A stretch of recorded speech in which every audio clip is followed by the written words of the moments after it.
किया है। लंदन से विमान उड़ा तो एसी शुरू में ही बंद हो गया था।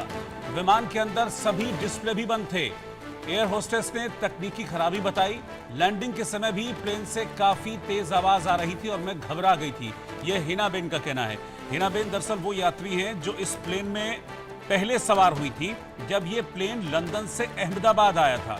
एग्जैक्टली ये वही प्लेन था जो प्लेन बाद में क्रैश हुआ और इस विमान हादसे में 300 से ज्यादा लोगों की मौत हो गई। हिनाबेन ने इस प्लेन में यानी कि बोइंग ड्रीमलाइनर 787 में लंदन से लेकर अहमदाबाद तक का सफर किया था और उनका कहना था कि प्लेन में बैठते ही कुछ खामियां नजर आने लगी थी जब वो लंदन से अहमदाबाद आ रही थी। कुछ टेक्निकल खामी की बात उन्होंने की।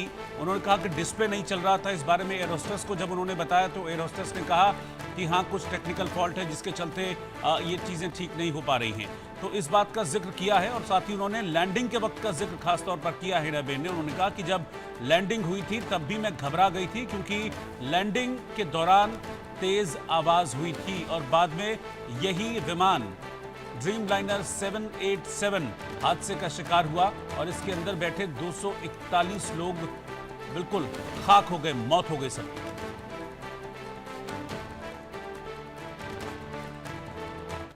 પ્લેન ક્રેશ થયું ને જે મોટી દુર્ઘટના ઘટી છે એનાથી ઘણું દુઃખ થાય છે।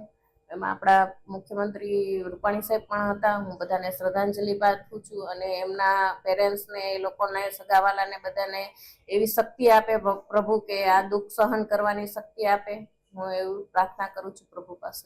અને કંઈક અવાજ પણ આવતો હતો જ્યારે ઉપર થયું ને ચાલુ ઉપર ચડ્યું ને ચાલુ થયું ત્યારે ઘણો અવાજ આવતો હતો પ્લેનમાં।